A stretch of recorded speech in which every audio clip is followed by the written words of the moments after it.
और मुक्त कर देते हैं, सबसे मुक्त कर देते हैं, बाहर के वातावरण से, बाहर के विचारों के वातावरण से। वही रक्षा करने के लिए गुरुद्वार पर आए। तो गुरुद्वार एक आध्यात्मिक स्पंदन है गुरु का। कहते हैं शास्त्रों में कि जहाँ गुरु वास करते हैं, जहाँ गुरु के शिक्षण कमल पड़ गए, तीर्थ धाम बन जाते हैं। तो गुरुद्वार एक रक्षा कवच है। दूसरा साधन नियम जो दीक्षा में हमको मिलती है। तीसरा कितनी कितनी युक्तियाँ, जैसे श्वासोश्वास हो गया, या कभी कीर्तन किया, कभी सत्संग सुना। पर फिर सार क्या है कि गुरुदेव कहते हैं कि सत्संग सुना, सब कुछ किया, कभी कभी ऐसे पूछो ये किसने किया। जयराम जी करते हैं, पर करते करते जब ये घड़ियां आने लग जाए, उपरामता आने लगे, वैराग्य आने लगे, अपने आप ही अंदर ये विचार चलने लगे कि आखिर क्या, आखिर कब तक। तो जब ये सूक्ष्म विचार और उपरांता वैराग्य आने लगे तो कहते हैं शास्त्रों में कि साधक का आभूषण वैराग्य, बिना वैराग्य के भक्ति टिकेगी नहीं, बिना वैराग्य के साधन टिकेगा नहीं। पर हर मनुष्य के जीवन में ईश्वर ऐसी परिस्थिति भेजता है कि उसको वहां से वैराग्य आए, क्योंकि इस जगत से छूटना तभी हो पाएगा जब मनुष्य को वैराग्य आए। ये तो आप सब रहते हैं, जानते हैं, गृहस्थ में रहकर भी मोह ममता से हट पाना आसान नहीं है। साधु मांगे मांगना सबरी जो मन होवे, साधु मांगे मांगना सबरी जो मन होवे। बाबू हमारे स्वस्थ रहे, आयु लंबी होवे, बाबू हमारे स्वस्थ रहे। कभी कभी ऐसे शांत बैठने का भी अभ्यास करना चाहिए। जितना विश्वास होगा, जितनी गुरु के चरणों में श्रद्धा होगी और जितना समर्पण होगा, तो श्रद्धा, समर्पण और विश्वास, ये तीनों एक निष्ठता लाएंगे अपने गुरु को। और जब तक गुरु के चरणों में एक निष्ठ भक्ति नहीं जगती, तब तक वो जो गुरु का अनुभव है वो सुनेगा शिष्य, समझेगा भी, पर वो ठहरा नहीं पाएगा, बुद्धि पकड़ नहीं पाएगी। उस बुद्धि को पकड़ने के लिए क्या चाहिए? एक निष्ठ भक्ति। जैसे बच्चा समर्पित होता है माता को, बच्चे को कुछ चाहिए नहीं चाहिए, माँ मारती भी है, डांटती भी है, कई बार खाना भी नहीं देती, कई बार पेरेंट्स घर से बाहर निकालने की धमकी देते हैं, निकाल जाओ घर से। लेकिन फिर भी बच्चा माँ को और पिता को पकड़ता है। उसका जो अपनत्व माता पिता के लिए, वो किसी और के लिए नहीं हो सकता।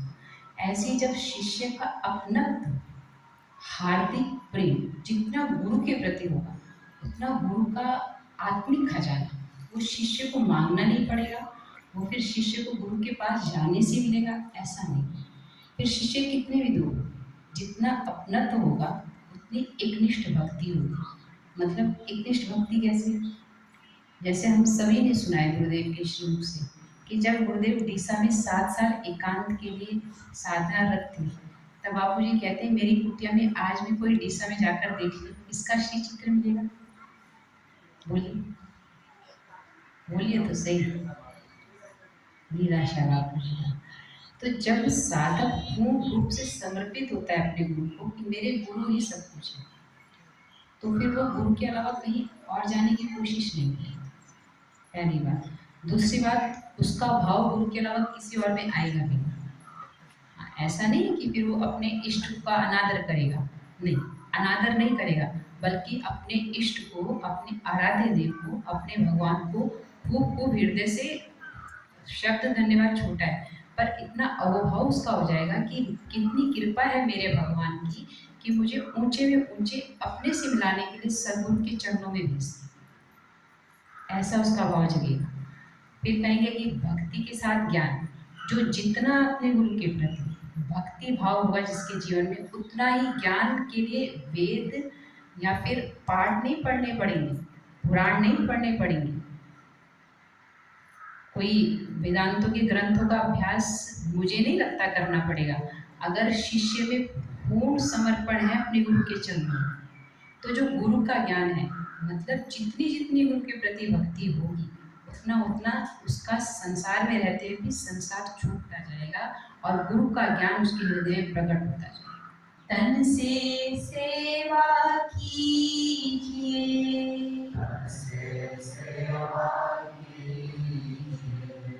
मन से भले विचार, धन से इस संसार में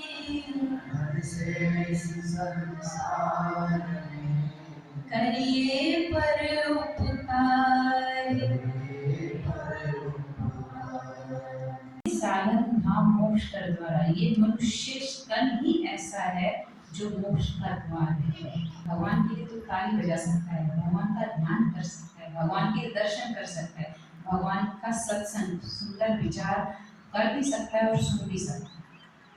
तो मनुष्य जीवन में जो अपनी इंद्रियां हैं, 5 कर्मेंद्रियां, 5 ज्ञानेंद्रियां, अगर मनुष्य चाहे तो इससे भक्ति करके जो मोक्ष का द्वार है, मोक्ष तक पहुंच सकता है।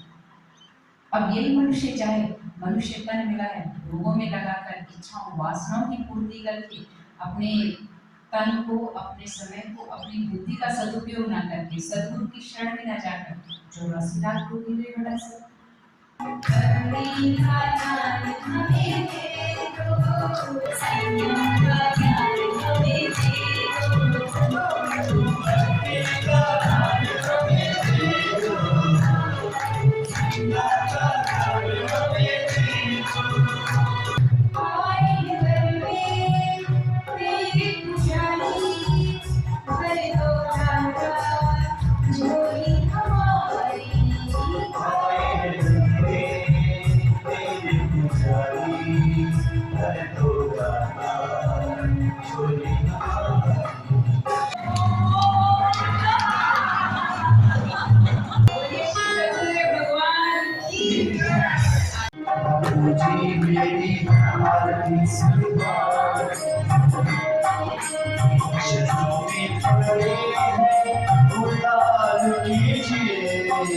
चरणों में खड़े हैं